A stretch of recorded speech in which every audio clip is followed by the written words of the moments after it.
తెలుగు భాష సాహిత్యం, సంస్కృతిని ప్రపంచవ్యాప్తంగా ఉన్న తెలుగు వారసత్వంతో అనుసంధానం చేస్తూ ముందుకు సాగుతున్న టీటీఏ కన్వెన్షన్ 2026లో ఒక కీలక విభాగం.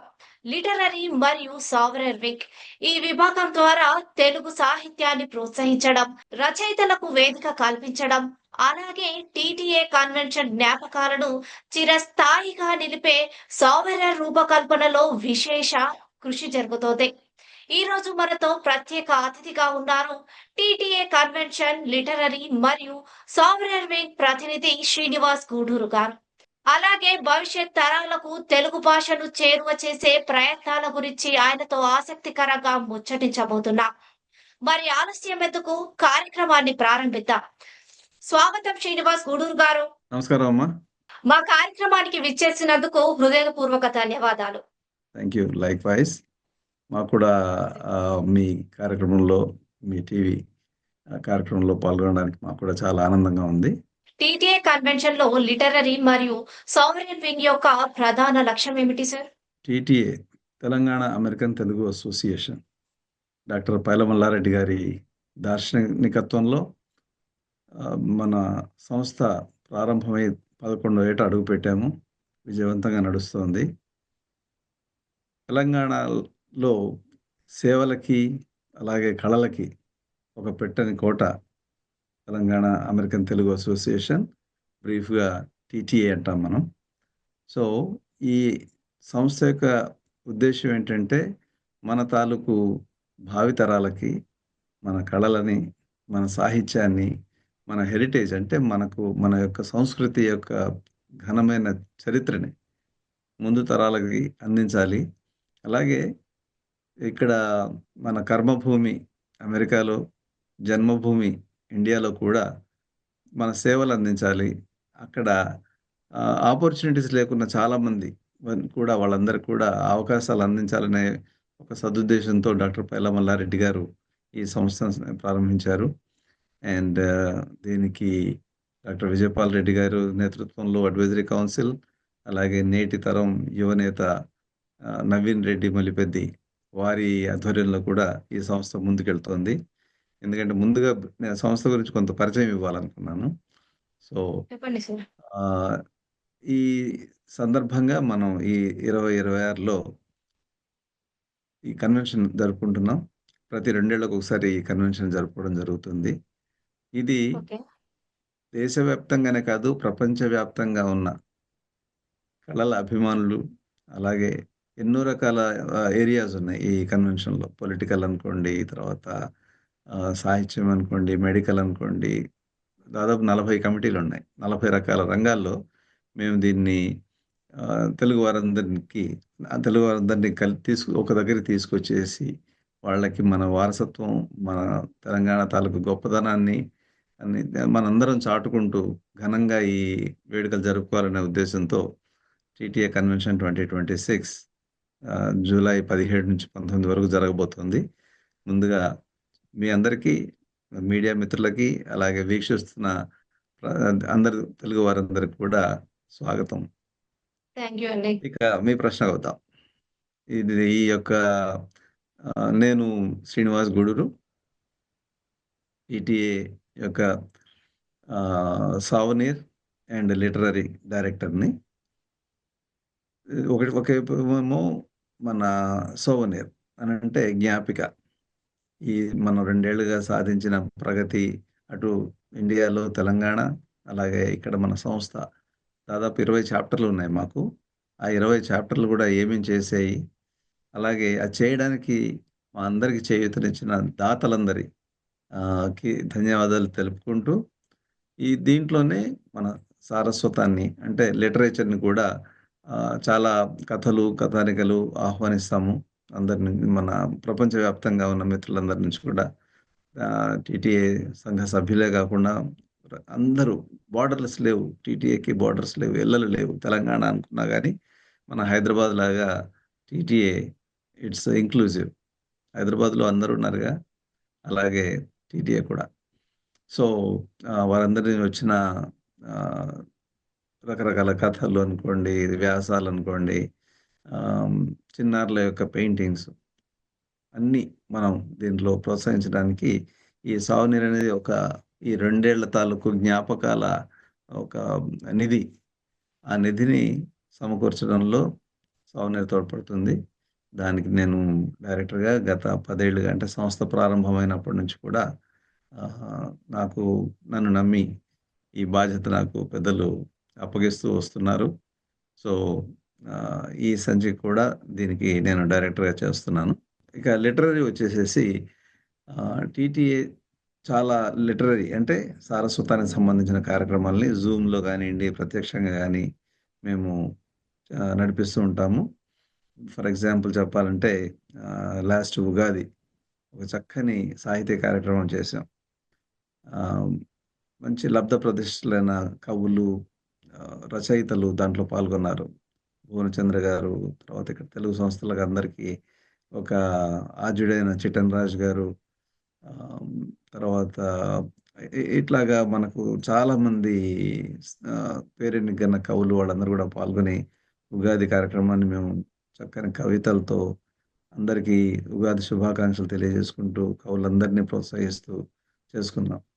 ఇలాగే మన సంస్థల్లో లోకల్‌గా కూడా అన్ని చాప్టర్స్ అంటే ప్రతి స్టేట్‌కి మాకు ఒక్కొక్క వింగ్ ఉంటుంది. ఓకే. అందులో రీజనల్ వైస్ ప్రెసిడెంట్ నేతృత్వంలో ఆ హ్మ్. పర్టిక్యులర్ స్టేట్‌లో ఫర్ ఎగ్జాంపుల్ న్యూయార్క్ ఉంది గదా! న్యూయార్క్‌కి హ్మ్. ఒక ఆర్‌వీపీ ఉంటారు. ఆయన నేతృత్వంలో మేము ఆహ్, కార్యక్రమాలు చేస్తూ ఉంటాం. వివిధ కార్యక్రమాలు. అందులో గూడా పిల్లల్ని తెలుగులో రాయడం, తెలుగులో చదవడం, తెలుగులో మాట్లాడడం ఇది ప్రోత్సహించడానికి కార్యక్రమాలు చేపడుతూ ఉంటాం. ఇదే కాకుండా ఆహ్, ఈ రచనలకి పోటీలు. ఈసారి కూడా కన్వెన్షన్‌లో గూడా పోటీలు నిర్వహిస్తున్నాం. ఉత్తమ కథకి 3 కథల్ని ఎన్నుకొని వాటికి బహుమతులు అందజేస్తున్నామనమాట. సో, ఈ రకంగా మన ఇంకోటేంటంటే ముఖ్యమైన ఉద్దేశ్యం ఏంటంటే, మనకి తెలంగాణ కవులు ఎంతో మందున్నారు. అవును సార్. కాళోజీ గారి నుంచి మొదలుపెట్టి ఎంతోమంది మన మన ఆహ్, మన తెలంగాణ చరిత్రని వివిధ పాటల్లో, గేయాల్లో ఆహ్, మన ఇటు గద్దర్ గారనుకోండి, ఇటు గోరటి వెంకన్న గారనుకోండి, ఎంతోమంది కవులు ఎన్నో రకాలుగా మన సారస్వతాన్ని అభివృద్ధి చేస్తూ వస్తున్నారు. మన భాషని ఎన్రిచ్ చేస్తున్నారు మెయిన్‌గా. అది ముఖ్యమైన ఉద్దేశ్యం ఏంటంటే, ఇవన్నీ కూడా మన ముందు తరాలకు తెలియాలి. అవును. వీటన్నిటిని గూడా మనం ప్రిజర్వ్ చేయాలి. ప్రిజర్వ్ చేసుకుంటూ ఈ చరిత్రని ముందుకు తీసుకెళ్ళాలి. ఇప్పుడు కొత్త కొత్త జనరేషన్‌కి చాలామంది తెలీదు. సో, తెలీదు. వాళ్ళకెప్పుడు తెలుస్తుంది అనంటే, మనం ఇట్లాంటి ప్రదర్శనల ద్వారా అనుకోండి, తర్వాత కార్యక్రమాల ద్వారా గానియండి, మొన్న హైదరాబాద్‌లో మా 10థ్ యానివర్సరీ చాలా ఘనంగా చేసుకున్నాం. హ్మ్. అందులో గోరటి వెంకన్న గారు, ఇటు శ్యామ్ కాసర్ల గారు, నేటి తరం అద్భుతమైన రచయిత, ఎన్నో హిట్ సాంగ్స్ అవును సార్. సినిమాలకు రాసినవారు. వారు మిట్టపల్లి సురేందర్ గారు, ఆహ్, అశోక్ సుద్దాల గారు హ్మ్. ఇలాంటి ఎంతో గొప్ప కవులు పాల్గొన్నారు. ఒక గంటన్నర సేపు సభా ప్రాంగణం అయితే ఉర్రూతలూగిపోయిందనమాట.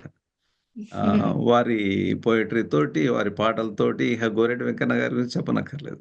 అలా. ఆయన సో, వాయిసే ఇలా మన ఇంతే. సారస్వతాన్ని గూడా మనం అందరికీ అందించాలనే ఉద్దేశ్యం. అని అన్ని రకాల కళల తోట మన తెలంగాణ. ఆ విధంగా మేము ఈ సంస్థని నిర్మించి ముందుకు సాగుతున్నాం. దీన్ని ఇంకా అభివృద్ధి చేసుకుంటూ ముందుకు సాగుతున్నాం. ప్రపంచ దేశాలకు మన తెలంగాణ గురించి, మన తెలంగాణ సంస్కృతి గురించి కూడా. మొత్తం ప్రపంచంలో చాలా చోట్లలో టీటీఏ తాలూకు ఫ్రాంచైజెస్ అంటే మా తాలూకు ఈ చాప్టర్స్ ఉన్నాయి. సో, అన్ని దేశాల్లో గూడా ఉన్న తెలంగాణ వాసులందరినీ గూడా ఇదిగో మేమున్నాము అంటూ హ్మ్. మేము ఇక్కడ యూఎస్ఏ నుండి చేయడము. వాళ్ళందరూ గూడా అక్కడన లోకల్‌గా ఉన్న కువైట్, దుబాయ్, తర్వాత సింగపూర్, సౌత్ ఆఫ్రికా ఇలాంటి ఎన్నో కంట్రీస్‌లో మన తెలంగాణ వాళ్ళు ఎప్పుడో వెళ్ళున్నారు. సో, మన స్టేట్ అంటూ ఒకటి ప్రత్యేకంగా ఏర్పడ్డాక వారందరికీ ఒక ఉనికి మనందరం ఇది మన తెలంగాణ అనుకుని అందరూ జాగృతమై అందరూ ఒక్క దగ్గరకొచ్చి పండగలనుకోండి మెయిన్‌గా ఈ పండగల గురించి అదొక మనం సెపరేట్‌గా కూడా మాట్లాడుకోవచ్చు కానీ, మన పండుగల్ని బోనాలనుకోండి, బతుకమ్మ మా సిగ్నేచర్ ఈవెంట్. హ్మ్. త్రూఅవుట్ యూఎస్ఏలో బతుకమ్మ అంటూ జరుగుతుంది. ఒక ఘనంగా జరిగిందంటే అది టీటీఏ చాప్టర్ ఏదో ఒకటి. హ్మ్. మొత్తం ఆ నెల, నెలన్నర వరకి ప్రతి వారం బతుకమ్మ సంబరాలు జరుగుతూ ఉంటాయి. హ్మ్. Throughout the country. Throughout the world చెప్పాలంటే. బోనాలు కూడా మన హైదరాబాద్ బోనాలకి ఏ మాత్రం తీసిపోలేని విధంగా పోతురాజులనుకోండి, తర్వాత ఇక గట్టాలు. తెలిసిందే గదా! పార్టీ ఎట్లా ఉంటుందో తెలుసు కదా! హ్మ్. బోనాల పార్టీ. అవును. సో, ఆ రకంగా ఎక్కడ తగ్గకుండా నిర్వహిస్తుంది టీటీఏ. ఇలాగ ప్రపంచవ్యాప్తంగా మన కల్చర్‌ని, మన భాషని, మన రుచులని అందరికీ తెలియజేసుకుంటూ చాలా ఆనందంగా ఇవన్నీ మేము నిర్వహించుకుంటాం. ఈ ఏడాది లిటరరీ వింగ్‌లో ప్రత్యేక ఆకర్షణలేంటి? It's going to be fun. It's going to be ah, కొత్త కొత్త ప్రయోగాలు చేస్తున్నాం దీంట్లో. ఓకే. సాహిత్యాన్ని కవులతోటి అట్లాగే ఆహ్, మన పద్యాలతోటి అనుకోండి, తర్వాత జానపద గేయాలతోండి అలాగా చేయడం అనేది చేయడం కాకుండా ఈసారి సంగీతావధానం అని సంగీత దశావధానం. డాక్టర్ శరత్చంద్ర గారు హి ఈజ్ హ్మ్. కళా తపస్వి, స్వర సామ్రాట్ అనే బిరుదాంకితులు వారు. ఘంటసాల గారికి హి ఈజ్ ఎ డివోటీ. ఒక భక్తులు. ఓకే. ఒక 20 ఏళ్లుగా ఆయన పాటలన్నిటిని కూలంకషంగా పరిశోధించి, ఆయన వాటన్నిటిని ఒక పుస్తకాల రూపంలో మనకి ఒక సమ్మరీ లాగా అంటే ఏ పాట ఏ రాగంలో పాడబడింది, అందులో ఏ హ్మ్. స్వరాలున్నాయి, ఆ స్వరాల్లో ఉన్న మళ్ళీ విశిష్టత ఏంటి? ఒక్కొక్క సంగీత దర్శకుడు, ఒక్కొక్క మ్యూజిక్ కంపోజరు ఏం చేస్తారంటే దీంట్లో ఇలా ఉంటే బావుంటుంది. ఇది ట్రెడిషనల్‌గా ఉంది గానీ దీంట్లో ఒక కొత్త స్వరం యాడ్ చేద్దాం అని అలా కొన్ని ప్రయోగాలు కూడా చేస్తుంటారు. అవును. అప్పుడు ఆ పాటలో ఇంకా ఎట్లా రక్తి కట్టింది ఆ పాట. డెస్పైట్ ఆ రకమైన దాన్ని ఇంట్రొడ్యూస్ చేయడం వల్ల అంటే హ్మ్, ఉండవలసిన ట్రెండ్ కన్నా మనం విభిన్నంగా వెళ్తూ కూడా అది పాటని ఏ విధంగా రక్తి కట్టించింది. ఇలాంటి ఎన్నో కూలంకషమైన విశేషాలు ఆయన చాలా వివరంగా చెప్పబోతున్నారు. He okay. Himself is a keyboard player. చాలా మల్టీ ఇన్‌స్ట్రుమెంట్ ప్లేయర్ అన్నమాట ఆయన. హుహు. సో, వారు మనకు ఆ విశేషాలన్నీ పాడుతూ తాను స్వయంగా గాయకులు. ఆయన పాడుతూ ఉంటే మళ్ళీ ఘంటసాల గారు వచ్చి ఇక్కడ వేదిక మీద పాడుతున్నారా అన్నట్టుగా ఉంటుంది. So, don't miss. ఎవరు కూడా ఈ కార్యక్రమాన్ని మిస్ కావడానికి ఇంకా కూడా చెప్తాను. బట్ మిస్ అవ్వకుండా ఆహ్, ఉండాలంటే మీరు కన్వెన్షన్‌కి తప్పనిసరిగా రావాలి. సో, స్వయంగా పాడుతూ వాటన్నిటి గురించిన ఒక విశ్లేషిస్తూ ఒక అద్భుతమైన కార్యక్రమాన్ని మేము ఈసారి ప్రయాణం చేస్తున్నాము. ఓకే. అదొకటి. అలాగే ఆహ్, గేయకారులకి గీతాంజలి. అంటే మనకు ఎంతోమంది పోయెట్స్ ఉన్నారు సినిమాల్లో. అవును. ఇది ముఖ్యంగా సినీ సంగీతానికి సంబంధించి. ఇందాక మనం అన్ని రకాలుగా మాట్లాడుకున్నాం. ఘంటసాల గారి సంగీతంలో క్లాసికల్ ఉంటుంది, సెమీ క్లాసికల్, హ్మ్. ఫోక్ ఉంటుంది. ఇది పూర్తిగా సినిమా సంగీతానికి సంబంధించింది. దీనికి కాసర్ల శ్యామ్ గారు మన అభిమాన ఆహ్, సినీ గేయ రచయిత. వారు ఈ కార్యక్రమాన్ని నడిపించబోతున్నారు. ఏంటంటే ఆహ్, శారద ఆకునూరి గారు ఆవిడ పేరు వినని వాళ్ళుండరు ప్రపంచంలో. ఒక ఏంటంటే కార్యక్రమాల నిర్వాహకురాలుగా చాలా ప్రసిద్ధి. అలాగే చక్కని అమెరికా కోకిల అనే ఆహ్, ఆవిడకి ఆ నేమ్ కూడా ఉంది. బిరుదు కూడా ఉందనమాట. అంత చక్కగా పాడతారు. సో, ఆవిడ, ధీరజ్ వీరిద్దరు కలిసి పాట ఒక పాట పాడినట్లయితే దాని తాలూకు విశ్లేషణ మన కాసల శ్యామ్ గారు ఇవ్వబోతున్నారు. So, it's going to B అందులో ఉన్న ఒక్కొక్క విషయాన్ని పూసగుచ్చినట్టుగా ఒక్కొక్కటి వివరిస్తూ, అందులో ఆ సాహిత్యంలో ఉన్న గొప్పతనం ఏంటి? ఆ సాహిత్యం వల్ల ఎలా దీనికి అందం వచ్చింది? ఇలాంటివి ఆయన చెప్పబోతున్నారు. సో, ఇది కూడా రసవత్తరంగా సాగబోతోంది. చక్కని సినీ సంగీత విభావరి. గేయకారులకి గీతాంజలి ఈ కార్యక్రమం. ఇంకొక యెస్. అద్భుతమైన కార్యక్రమం ఏంటంటే, డాక్టర్ ఆళ్ల శ్రీనివాసరావు గారు. హ్మ్. ఆయన లిటరరీ పర్సన్‌గా నాట్ ఓన్లీ జస్ట్ యూఎస్ఏ, ఇండియాలో కూడా చాలా మందికి ప్రసిద్ధి చెందిన వ్యక్తి. ఆయన ఆహ్, మన తెలంగాణ కవుల మీద ప్రసంగించబోతున్నారు. ఓకే. తెలంగాణ కవులు ఎవరెవరు? ప్రసిద్ధి చెందిన కవులు. వారు చేసిన సాహిత్య సేవ ఏంటి? అథారిటీ ఆయన. ఆయన ఒక మాట మాట్లాడితే ఒక పాట వచ్చేస్తుంటుంది. ఒక పద్యం వచ్చేస్తుంటుంది. అంతటి అథారిటీ ఉన్న వ్యక్తి డాక్టర్ ఆళ్ళ రావు గారు. ఆయన డాక్టర్ ఆళ్ళ శ్రీనివాసరెడ్డి గారు. అండ్ ఆయన హృద్రోగ నిపుణులు. అంటే కార్డియాలజిస్ట్. సో, ఇలాగా మ్యూజిక్‌తో కూడా ఆయన గుండెలకి చికిత్స చేస్తూ ఉంటారనమాట. 2 రకాలుగా. సో, వారి ప్రసంగాన్ని కూడా వినడానికి తప్పనిసరిగా అందరూ రావాలి.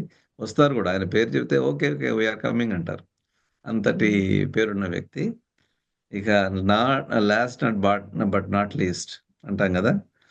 అవును. డాక్టర్ అరుణ సుబ్బారావు గారు. హ్మ్. డాక్టర్ అరుణ సుబ్బారావు గారు అద్భుతంగా తన పేరడీతోటి తాను అప్పటిదప్పుడు స్పాంటేనియస్‌గా అల్లుతున్న కవితలు, పాటలతోటి తన జానపదాలు ఎన్నో రాశారు. ఎన్నో పాడారావిడ. సో, డాక్టరేట్ కూడా తీసుకున్నారు దాంట్లో. సో, డాక్టర్ అరుణ సుబ్బారావు గారు. ఆవిడ మనందరినీ తన అటు కామెడీ వీటిట్లో మళ్ళీ ఏంటంటే, అటు సాహిత్యమే గాకుండా దాంట్లో కామెడీ ఆమె స్పెషలైజేషన్. సో, హ్మ్. వారు అసలు మిమ్మల్ని కుర్చీలో కూర్చొనివ్వకుండా నవ్వించబోతున్నారు. సో, ఇది కూడా మిస్ అవ్వకూడదు మీరు. This is going to be okay. Great feast. సాహిత్యపు, సంగీతపు విందు ఇది. ఈ కార్యక్రమం. సో, మీరంతా తప్పనిసరిగా రావాలి ఈ కార్యక్రమాన్ని చూడ్డానికి. తప్పకుండా. పైసా వసూల్. గ్యారంటీడ్ అనమాట. సార్, ప్రవాస భారతీయుల్లో తెలుగు సాహిత్యంపై ఆసక్తి ఎలా ఉంది? ప్రవాస భారతీయులు ఇక్కడికి ఒక 15,000 మైళ్ళ దూరంలో ఉంటారు. మాతృదేశానికి అనుకోండి, మన పండుగలకి, మన సంబరాలకి అనుకోండి, మన వాళ్ళకి అనుకోండి. సో, వాళ్ళకేంటంటే ఇక్కడ ఏ రకంగా ఉంటే మన పిల్లలు మన సంప్రదాయాల్ని, మన లిటరేచర్ సాహిత్యాన్ని అనుకోండి, మన పండుగలని, తర్వాత మన తాలూకు కల్చర్ని ఎలా నేర్చుకుంటారు, ఎలా దీన్ని ముందు తరాలకు తీసుకెళ్తారు. మనం అలాగే తీసుకొచ్చాం కదా ఇక్కడికి మన పెద్దవాళ్ళ నుంచి అని చాలా ఆతృత పడతారు వీళ్ళు. మీకు వీక్ డేస్లో వాళ్ళు జాబ్లో మామూలు ఒక పని చేసుకొని వచ్చేసినా కానీ వీకెండ్లో దిల్ బి వెరీ బిజీ. పిల్లలకి అటు తెలుగు నేర్పించడానికి ఒక క్లాసు, సంగీతానికి ఒక క్లాసు, స్విమ్మింగ్కి ఒక క్లాసు, ఇటు వచ్చేసి డ్యాన్స్కి ఒక క్లాసు. ఇలాగా పిల్లలు కూడా చెప్పాలంటే అద్భుతంగా వాళ్ళు కోఆపరేట్ చేస్తారు, నేర్చుకుంటారు, రాణిస్తారు. అసలు వాళ్ళు ఇక్కడ పుట్టిన పిల్లలా అన్నట్టుగా ఉంటుంది. వాళ్ళు మాట్లాడుతున్నా కానీ లేదా పాట పాడుతున్నా కానీ తెలుగులో మాట్లాడుతూ ఉంటే యూ కెనాట్ బిలీవ్ వాళ్ళు. మళ్ళీ అదే ఒడిసా నేమ్ అనగానే మాట్లాడేది కంప్లీట్గా అమెరికన్ యాక్సెంట్. అదే ఈ పద్యం చెప్తున్నప్పుడు వాడు చక్కగా స్వచ్ఛం, పెద్దవాళ్ళు కూడా పలకలేని విధంగా. ఇప్పటికి చాలా యాంకర్లను మనం చూస్తుంటాం పెళ్ళి అని పలకలేరు. చాలా గొప్ప కమర్షియల్ హీరోయిన్లని చూస్తుంటాం. పెళ్లి చేసుకుందాం అంటారు కానీ పెళ్ళి అని పలకడం అనేది చేత కదా వీళ్ళకి. బట్ ఈ పిల్లలు అద్భుతంగా ఒక ఒత్తులు అనుకోండి, తర్వాత రకమైన భాష తాలూకు అందాన్ని పూర్తిగా అవగాహన చేసుకొని మాట్లాడతారు, పాడతారు, ఎలక్యూషన్ కాంపిటీషన్స్లో మాట్లాడతారు. సో అలాగా తల్లిదండ్రులు ఎంతో ఆసక్తితో పిల్లల్ని ఈ కార్యక్రమాల్లో ఇన్వాల్వ్ చేస్తారనమాట. ఇలాగ లోకల్గా ఉన్న చాప్టర్స్ అన్నిటిలో కూడా కార్యక్రమాలు చేయడం ద్వారా వాళ్ళకి ఒక ప్లాట్ఫామ్ దొరుకుతుంది. వాళ్ళకి వాళ్ళ తాలూకు విద్యల్ని, వాళ్ళ తాలూకు కళా కౌశలాన్ని చూపించడానికి ఒక అవకాశం దొరుకుతుంది. సో అది అది ఆ రకంగా కూడా ఇటు తల్లిదండ్రులు వాళ్ళు చేస్తున్నారు, సాహితీ సేవ, కళాసేవ చేస్తున్నారు. వారిని ప్రోత్సహించడానికి టీటీఏ ఎప్పుడు వారి వెంటే ఉంటుంది. కవిత్వం, కథలు, వ్యాసరచన వంటి కార్యక్రమాలకు ఎలాంటి స్పందన లభిస్తుంది? మాకు ఇప్పుడు సావనీర్లు మీరు చూడబోతున్నారు, ప్రపంచవ్యాప్తంగా వచ్చాయి. ఇటు ఆస్ట్రేలియా నుంచి, అటు యూకే నుంచి, you name it, different countries నుంచి. ఇది ఈ రకంగా మేము ఒక రైటర్స్ బేస్ తయారు చేసుకున్నాము. ప్లస్ ప్రతి సంవత్సరం టీటీఏ చేసే ప్రతి కార్యక్రమం విదేశాల్లో మారుమోగుతుంటుంది. కాబట్టి వారందరూ కూడా ఒక ఉత్సాహం, ఒక ఆనందం, మనం కూడా దీంట్లో పార్టిసిపేట్ కావాలి, మన రచన కూడా దీంట్లో పబ్లిష్ కావాలి అని చాలా పేరొందిన రచయితల నుంచి మొదలుపెట్టి ఇప్పుడిప్పుడే పెన్ను పట్టుకోవడం నేర్చుకుంటున్న చిన్న చిన్న పిల్లల వరకు కూడా వారి కంట్రిబ్యూషన్స్ మీరు ఈ సావనేరులో చూడొచ్చు. డిజిటల్ యుగంలో తెలుగు సాహిత్యం ఎదుర్కొంటున్న సవాళ్లు. సాహిత్యానికి డోకా లేదండి ఓకే. ఈ డిజిటల్ యుగం అనేది. ఎందుకంటే మనము అప్పట్లో తాళపత్ర గ్రంథాల్లో రాసిన, ఇవాళ రోజు ఏఐలో రాసిన, ఉమ్, గాలిలో ఒక హాలోగ్రామ్స్ అంటారు కదా, అవును. ఆ, అలాంటి వాటి లోపల రాసిన సాహిత్యం సాహిత్యంగానే ఉంటుంది. ఇంకా వీటి వల్ల సాహిత్యం అనేది ఎక్కువ అభివృద్ధి చెందుతుంది.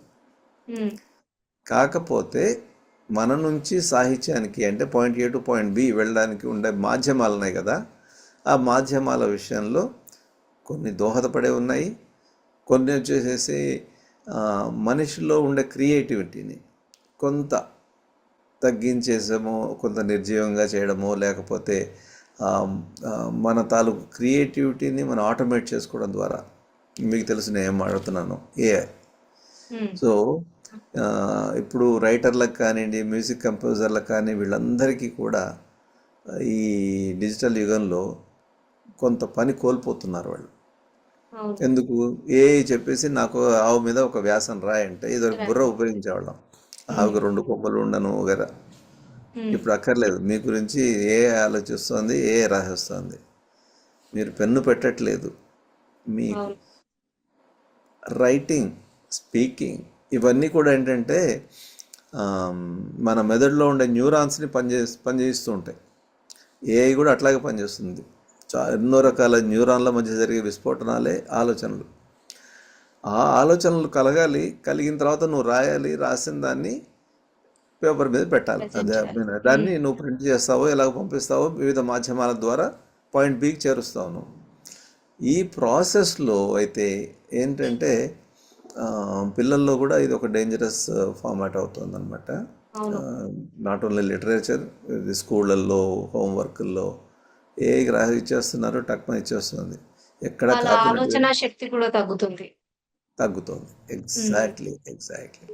కత్తికి 2010 ఉన్నట్టు పదునున్నట్టు కత్తిని మనం ఏ విధంగానైనా వాడుకోవచ్చు. ఒక మంచి కార్యక్రమానికి వాడుకోవచ్చు, ఒక చెడ్డ పనికి కూడా వాడుకోవచ్చు. అలాగా ఈ డిజిటల్ యుగం అనేది మనకు ఎన్నో రకాలుగా అసలు మన పాత ఇది లిటరేచర్ని డిసెఫర్ అంటే దాన్ని అర్థం చేసుకుని దాంట్లో ఇంకా ఆ, మనం మనకు తెలియని విషయాలు ఏమున్నాయి, ప్లస్ ఎన్నో రకాలుగా కనెక్ట్ చేయగలగడం, ఒక ఒక కావ్యం నుంచి, ఒక ఎపిక్ నుంచి ఇంకో ఎపిక్కి చేయడం అనేది ఇవన్నీ కూడా చేస్తుంది. ఆ రకంగా మనకు ఎంతో సౌలభ్యాన్ని కలగజేస్తుంది. డిజిటల్ ఫార్మాట్లో మన వేదాలు, గ్రంథాలన్నీ కూడా కొన్ని వేల సంవత్సరాల కోసం మనం పోగు చేసుకోగలుగుతాం. అది చాలా అడ్వాంటేజ్. ఆ విషయంలో చాలామంది సైంటిస్టులు, భాషా శాస్త్రవేత్తలు అద్భుతమైన కృషి చేస్తున్నారు వాళ్ళు. సో మనకు దానివల్ల ఉపయోగమే ఉంది. కొంత ఈ రకమైన అడ్జస్ట్మెంట్ ఫేజ్ ఉంది. ఏమనంటే కొంతమంది కళాకారులు ఉపాధి కోల్పోవడం కానివ్వండి. ఇప్పుడు మ్యూజిక్ కంపోజ్ చేయడం సెకండ్లలో పని, ఒక ఎస్సే రాయడం ఒక సెకండ్లలో పని, మన బుర్ర ఉపయోగించకుండా. అది కాకుండా దాన్ని కంటిన్యూ చేసుకుంటూ ఈ కత్తిని సరైన విషయాలకు ఉపయోగించుకుంటే డిజిటల్ యుగం చాలా గొప్పది. సార్, టీటీఏ కన్వెన్షన్ సావనేర్ ప్రత్యేకత ఏమిటి? లిటరేచర్ తాలూకు ఎన్నో రకాల కథలు, కవితలు పబ్లిష్ చేయడంతో పాటుగా నెక్స్ట్ మనకు ఇది కూడా ఏది మనకు సహాయం చేసిన, హార్దికంగా సహాయం చేసిన దాతలకి ధన్యవాదాలు తెలుపుకోవడం కాకుండా, ఈ కన్వెన్షన్ కోసమే కాదు, గత 10 ఏళ్లుగా టీటీఏ జెండా మోస్తున్న తెలంగాణ అమెరికన్ తెలుగు అసోసియేషన్ జెండా మోస్తున్న ఎంతోమంది కార్యకర్తల ముఖ చిత్రాలు, ఈ కన్వెన్షన్ని ముందు నడిపిస్తున్న మా బ్రెయిన్, ఆయన he's the think tank doctor Vijayapal Reddy garu, వారి అడ్వైజరీ కౌన్సిల్ కార్యవర్గం, అలాగే Naveen the young and dynamic leader, Naveen తాలూకు ఎగ్జిక్యూటివ్ కార్యవర్గం, వీరందరూ కూడా డాక్టర్ పైల మల్లారెడ్డి గారి ఆశయాలని ముందుకు తీసుకెళ్తూ మన తెలంగాణని ప్రపంచవ్యాప్తంగా అందరికీ మనం అందరం ఒకటి అన్న ఒక సంఘీభావాన్ని కూడా తెలియజేసే ఒక గొప్ప జ్ఞాపిక ఈ సోవనీర్. సార్, ఈ ఏడాది సావనేర్ థీమ్ ఏంటి? మనం 10 ఏళ్ళు కంప్లీట్ చేసుకున్నాం గత సంవత్సరం. గ్రేట్ సార్, ఇది కంగ్రాట్స్. 11వ వర్షం, అంటే సంవత్సరం. మనం ఇంకా ముందుకు ఏ రకంగా మనం పునరంకితం కావడం. We're renewing our pledges for the welfare and development of Telangana and also Telangana వాసులందరికీ ప్రపంచవ్యాప్తంగా అలాగే ఇండియాలో కూడా వారందరికీ కూడా మనం వాడి సేవల్లో మనం పునరంకితం అవుదాం అని మేము ప్రతిజ్ఞ తీసుకుంటున్నాం అనమాట. అది యువ రచయితలను ప్రోత్సహించడానికి ప్రత్యేక కార్యక్రమాలు ఉన్నాయండి? తప్పనిసరిగా ఇప్పుడు ఈ సాగునీరే కాకుండా మేము మంత్లీ న్యూస్ లెటర్ పంపిస్తాము. డాక్టర్ మన సుధాకర్ ఉప్పాల గారు ఆయన దానికి డైరెక్టరు. సో ఆయన త్రూఅవుట్ ఇయర్ జరిగిన కార్యక్రమాలని ఒక్కొక్క క్వార్టర్లీ మ్యాగజైన్ కింద రూపొందించి అంటే లైవ్గా మీకు వస్తూ ఉంటాయి. Every quarter you will get all the information, ఏమేం జరిగింది, ఎక్కడెక్కడ ఏ కార్యక్రమాలు జరిగాయి. సో అందులో కూడా లిటరరీ కంటెంట్ ఉంటుంది. సో చాలా ఉత్సాహంగా ప్రపంచవ్యాప్తంగా మాకు దానికి కూడా పంపిస్తుంటారు. అయితే సార్, మీకు అత్యంత గుర్తుండిపోయిన సాహిత్య అనుభవం ఏంటి? ఒక్కటని కాదు, ఎందుకంటే మేము చేసుకున్న సాహిత్య కార్యక్రమాలు అనేవి కూడా ప్రతిదీ మరపురానివే. రీసెంట్గా మనం 10వ సంవత్సరం తాలూకు కార్యక్రమాన్ని జరుపుకున్నాం హైదరాబాద్ శిల్పారామంలో.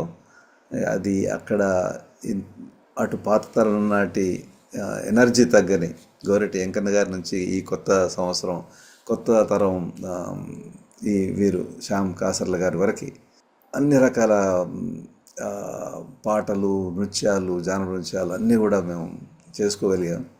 అది అద్భుతమైన మెమరీ. మీకు అత్యంత ఇష్టమైన తెలుగు రచయిత ఎవరు, ఎందుకు? చాలా ఇష్టమైన తెలుగు రచయితలు అంటే రకరకాల కోణాల్లో ఒక్కొక్క దాంట్లో ఒక్కొక్కళ్ళు మనకు ఉంటాయి. కానీ నేను ఈ మధ్యకాలంలో చదివిన గుర్రం జాషువా గారి కొన్ని కవితలు చదివి చాలా ముగ్ధున్నాను. అంతకుముందు నిజంగా చెప్పాలంటే నేను ఎక్కువ చదవలేకపోయినాను. కానీ ఒకనొక ఇప్పుడు బనారస్ హిందూ యూనివర్సిటీలో నా స్పీకర్గా మాట్లాడాను జూమ్లో. అప్పుడు వారి సబ్జెక్ట్ ఇచ్చారనమాట. ఆ కవితలు చదువుతుంటే కళ్ళకు నీళ్ళు వస్తాయి, ఒక విజ్ఞానం వస్తుంది, ఎన్నో రకాలుగా ఉంటుంది. అది ఒకటి. అలాగే మనకు ఒక సైంటిఫిక్గా అనుకోండి ఎన్నో రకాలుగా వాళ్ళు మనల్ని ఎడ్యుకేట్ చేసిన ఎండమూరి వీరేంద్రనాథ్ గారు ఒకవైపు. ఇంకా చిన్నప్పుడు కూడా నేను మర్చిపోలేని రచయిత రావి శాస్త్రి గారు, రాచకొండ విశ్వనాథ శాస్త్రి గారు.